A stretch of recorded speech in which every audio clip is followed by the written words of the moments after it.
క్రీస్తునందు ప్రియమైన దేవుని ప్రియులారా, ఈ యొక్క యాక్ట్స్ ఆఫ్ ఫెయిత్ జనరేషన్ అనే కార్యక్రమంను వీక్షిస్తున్న మీ అందరికీ హోలీ జడ్జ్ మినిస్ట్రీస్ తరపున హృదయపూర్వకమైన వందనాలు తెలియజేస్తున్నాను.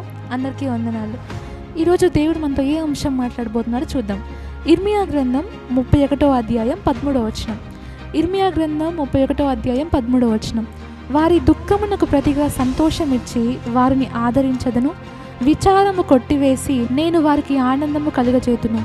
ఈ వచనం యొక్క సందర్భం ఏంటంటే, ఇశ్రాయేలీయులు దేవుణ్ణి పూర్తిగా మర్చిపోయి ఆయనకి వ్యతిరేకమైన కార్యాలు చేస్తూ, దేవునికి వ్యతిరేకంగా ప్రవర్తిస్తూ, విగ్రహార్చన చేస్తూ, విచ్చలవిడిగా ప్రవర్తిస్తూ ఉన్నారు. ఆ టైంలో దేవుడు ఇశ్రాయేలీయుల్ని బబులోను రాజు నెబుకద్నెజరుకి అప్పగించేస్తాడండి. ఆ టైంలో బబులోనీయులు ఎంతోమంది ఇశ్రాయేలీయుల యవనస్తుల్ని, వృద్ధుల్ని చెరపట్టుకొని తీసుకొని వెళ్ళిపోతారు.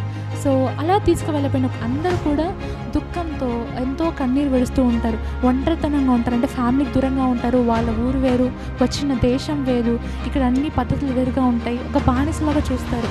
సో అలా కృంగిపోతూ కన్నీరు విడుస్తూ ఉంటే వాళ్ళని ధైర్యపరచడానికి దేవుడు తన ప్రవక్త అయిన ఇర్మియా ద్వారా మాట్లాడిన మాట ఇప్పుడు మనం చదివాం. అదేంటి అని అంటే, వారి దుఃఖమునకు ప్రతిగా సంతోషం ఇచ్చి వారిని ఆదరించదను. దేవుడు చెప్తున్న మాట, వారి దుఃఖాన్ని నేను తొలగిస్తాను, వారి దుఃఖంకు ప్రతిగా నేను వారికి సంతోషం ఇచ్చి వారిని ఆదరిస్తాను అని వాగ్దానం చేశాడు. అలానే కింద మనం చూసినట్లయితే, విచారము కొట్టివేసి నేను వారికి ఆనందం కలుగజేతును అని మాట్లాడాడండి. దేవుడు ఆ రోజు ఇర్మియా ద్వారా ఇశ్రాయేలీయులతో మాట్లాడారు. ఈరోజు మనతో మాట్లాడుతున్న మాట, నేను మీకు మీ దుఃఖంలో ప్రతిగా సంతోషం ఇస్తాను, మిమ్మల్ని ఆదరిస్తాను, మీ విచారంను కొట్టివేసి నేను ఆనందం కలుగజేస్తాను అని ఆయన మనతో మాట్లాడుతున్నట్టు ఈ రోజుల్లో మనం కూడా చాలా విషయాల్లో దుఃఖపడుతూ వేదన పడుతూ ఉంటాం. ఈ వీడియో చూస్తున్న మీరు ఏ విషయాల్లో విచారిస్తున్నారో నాకు తెలియదు, కానీ దేవుడు చెప్తున్న మాట, మీ విచారాన్ని నేను కొట్టివేసి మీకు ఆనందం కలుగజేస్తాను. ఈ వీడియో చూస్తున్న మీరు ఆర్థిక సమస్యలను బట్టి దుఃఖపడుతున్నారా? మీ ప్రతి ఆర్థిక సమస్యను దేవుడు తీరుస్తాడు. ఈ వీడియో చూస్తున్న మీరు అనారోగ్యంతో కృంగిపోతూ బాధపడుతూ దుఃఖపడుతున్నారా? మీ ప్రతి అనారోగ్యాన్ని దేవుడు తీసివేసి మంచి ఆరోగ్యాన్ని మీకు అనుగ్రహిస్తాడు. ఈ వీడియో చూస్తున్న మీరు అప్పుల ద్వారా కృంగిపోతూ ఉంటే, దుఃఖపడుతూ ఉంటే, లక్షల అప్పులు ఉన్నాయి, ఎలా తీర్చుకోవాలి అని దుఃఖపడుతూ ఉంటే దేవుడు సహాయం చేస్తాడని వాగ్దానం ఇస్తున్నాడు. అలానే మీరు ఒంటరితనంతో నాకు ఎవరు లేరు అని బాధపడుతున్నారో, దుఃఖపడుతున్నారా? దేవుడు చెప్తున్న మాట, నేను మీకు తోడుగా ఉంటాను. ఈరోజు మీరు భవిష్యత్తును బట్టి భయపడుతూ ఉన్నారా? నా జీవితం ఎలా ఉంటుందో ఫ్యూచర్లో అని భయపడుతున్నారా? నా జీవితం ఏంటి ఇలా అయిపోయింది అని దుఃఖపడుతున్నారా? దేవుడు చెప్తున్న మాట, నేను మీకు తోడుగా ఉంటాను. ఈ వీడియో చూస్తున్న మీరు కృంగిపోతుంటే దేవుడు చెప్తున్న మాట, నేను మీ విచారం కొట్టివేస్తాను, మీ విచారం కొట్టివేసి మీ గొప్ప ఆనందం కలుగజేస్తాను, మీ దుఃఖంలో ప్రతిగా సంతోషం ఇస్తాను అని వాగ్దానం చేస్తున్నాడు. కానీ మనం చేయాల్సింది ఏంటంటే, ఆయన మనకు సహాయం చేసే వరకు మనం ఏం చేయాలంటే, మన విచారాన్ని, మన బాధని, మన దుఃఖాన్ని ఆయన పాదాల యొద్ద పెట్టి ఆయన కొరకు ప్రార్థించాలి. దేవుడు మనకు సహాయం చేస్తారు. బైబిల్లో ఎంతోమంది విచారించారండి. వాళ్ళ యొక్క విచారాన్ని దేవుడు కొట్టివేసి గొప్ప ఆనందాన్ని కలుగజేశాడు. నేను కొన్ని విషయాలు మీతో చెప్పాలి అని అనుకుంటున్నాను. ఫస్ట్లీ నేను దావీదు గారి గురించి చెప్పాలనుకుంటున్నానండి. సౌలు దావీదు గారిని చంపాలి అని అనుకుంటున్నప్పుడు దావీదు గారు పరిగెస్తున్నాడండి. అడవిలో తిరుగుతున్నాడు, రాత్రి పగలు ఆహారం లేక తిరుగుతూ ఉన్నాడు, నిద్ర అనేది లేదు. సౌలు ఎప్పుడెప్పుడు వచ్చేస్తాడా, ఎక్కడెక్కడ వస్తాడా అని ఎంతో భయపడుతూ తిరుగుతున్నాడు. ఎంతో కృంగిపోయాడు, ఎంతో బాధపడ్డాడు, ఎంతో దుఃఖపడుతున్నాడు. నిజమే కదండి. రాజుగారికి ఏది అసాధ్యం చెప్పండి? తన వెనకాల ఒక బ్యాక్గ్రౌండ్ ఉంటుంది, మిలిటరీ బ్యాక్గ్రౌండ్ ఉంటుంది, సైనికులు పంపిస్తాడు వెతకడానికి. ఇలా దావీదు గారిని సౌలు తరుముతూ ఉంటే బైబిల్ రాయబడి ఉంటుందండి, సౌలు గారి నుండి దావీదు గారిని దేవుడు తప్పించాడని రాయబడి ఉంటుంది. దావీదు గారిని సౌలు గారి నుంచి ప్రతి సమయంలో దేవుడు తప్పిస్తూ వచ్చాడని. ఆ తర్వాత దావీదు గారు రాజు కూడా అవుతారు. మనం చూసినట్లయితే ఆయన బాధని దేవుడు కొట్టివేశాడు, ఆయన విచారాన్ని దేవుడు కొట్టివేశాడు. అది బైబిల్లో కూడా రాయబడి ఉంటుందండి.